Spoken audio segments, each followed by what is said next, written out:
Welcome to Healing Wisdom, a Thursday morning talk show featuring guests sharing their stories and knowledge. We discuss the healing aspects of the arts, metaphysics, social justice, and adventure through all types of terrain. So join me, Pandora Peoples, here on WOMR 92.1 FM in Provincetown and WFMR 91.3 FM in Orleans. We're streaming worldwide at WOMR.org.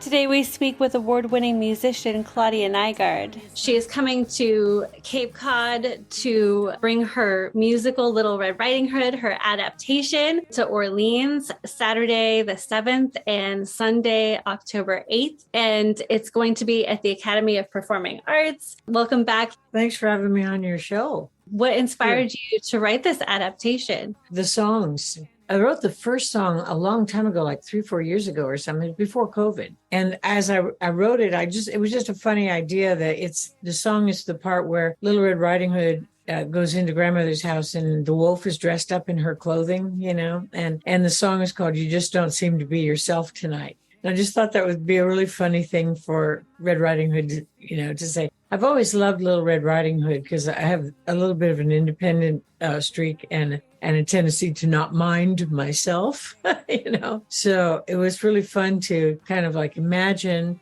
this little girl and what made her tick. And then at the same time, it's kind of like when I got that song, then the other songs just sort of started falling in. I'm really a story junkie. Huge.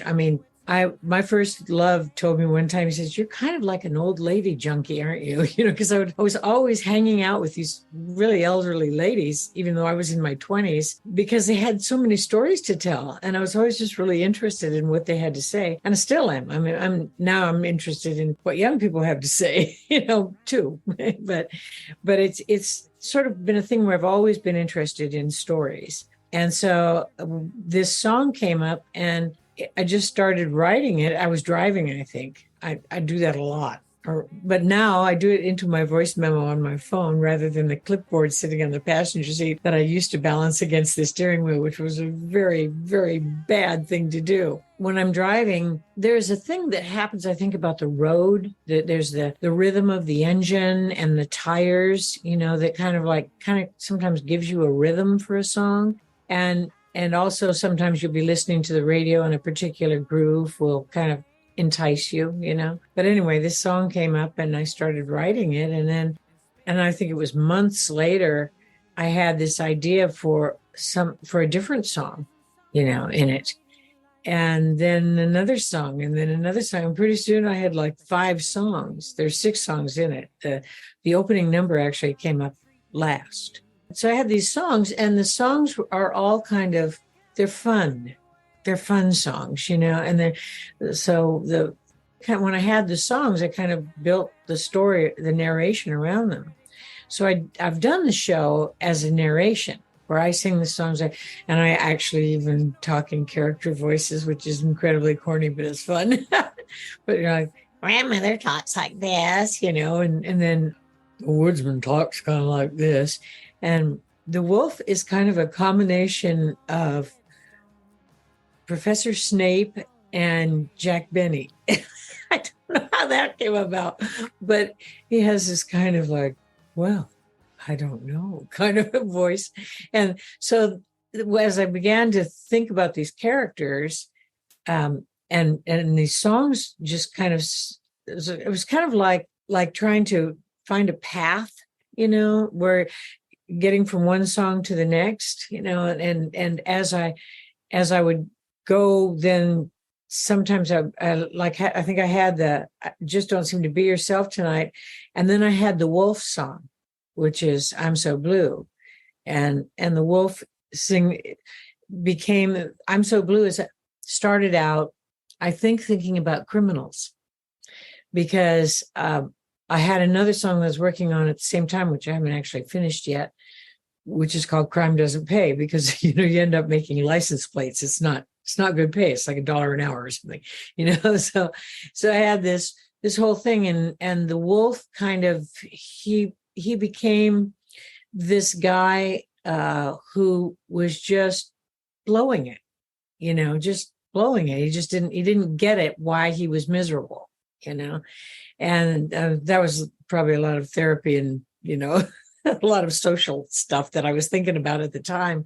And so he ended up being this character that doesn't take ownership of his actions. And that's why his life is a mess, So as the song, I ended up with this sort of self-pity song. So then in order to put that in, I had to have him talking to himself. And then I thought, okay, well, that would be what he would be doing when he was on his way to grandmother's house to get there ahead of Red. It's a public domain story. Nobody knows who wrote this thing. It's hundreds of years old, and it's probably 1,000 versions of it already. I don't know why they need mine, but mine is a little more modern. And it ended up kind of being about life lessons. Little Red Riding Hood's song, when she sings, "You just don't seem to be yourself tonight," it's like her being in touch with her intuition that she feels like she's in danger. So she bails, she takes off, which is what you want kids to do. You want them to pay attention to their intuition and run if they feel danger, So then when I got those two songs, it was kind of like, okay, this is a teaching opportunity here. So then the songs then the next song I think I got was Cranky, which is at the end of I'm giving away the ending, but everybody knows what happens anyway. but at the end, the woodcutters, you can't kill the wolf. He's an endangered species now. And I didn't want to kill him anyway. I wanted him to be able to ask for forgiveness and be forgiven. I wanted kids to think, okay, if I screw up, I say I'm sorry, and I own it, and I behave better going forward. So the woodcutter goes in at the end to kill the wolf, and the wolf says, "Well, go ahead, I deserve it. I've been hurting people for a long time, and I don't want to do it anymore." And then the woodsman can't kill him because he sees this one little tear roll down the wolf's furry cheek. So he puts down his axe and he says, "Well, what were you thinking?" And the wolf says, "Well, I think the problem is I wasn't thinking. I was just really hungry. And when I'm hungry, sometimes I get a little cranky when I'm hungry, and so that became a song about, how to pay attention to your emotions and how they're tied in with other things that are going on around you, like maybe you're hungry." The songs basically wrote the narration. And then I ended up doing this because when I was out to play the International Women's Day at your station at WMR, I was hanging around a couple of days afterwards, and I went to the Academy to see about the next time I came out doing this narration and with the character voices and playing it. And she said, "I'd like to do the play." And I was like, yes, because just the idea of having other people, when you create something like this, like anything, it's the same thing that happens when you're in the studio with an album. You've written the song, you've sung the song, you've performed it probably, you've gotten response to it. And then you go into the recording studio and you got a drummer and a bass player and a keyboard player and a guitar player, and you got all these people putting their input onto your creation. And so it's not just yours anymore. It kind of does its own thing. It kind of grows. I haven't seen this yet. I know it's been cast, and I know they've been rehearsing, and I know they've been memorizing the lines. But so when Judy Hamer, who runs the Academy, she said, could we do it as a play? I said, sure. And so I actually have a degree in theater that I've never used. There were things that you can say in a narration that, the listener can imagine in their imagination and see. But getting from this point in the story to that, you got people moving around on a stage and sets and all that, so I had to make some changes, which actually I think enhanced it.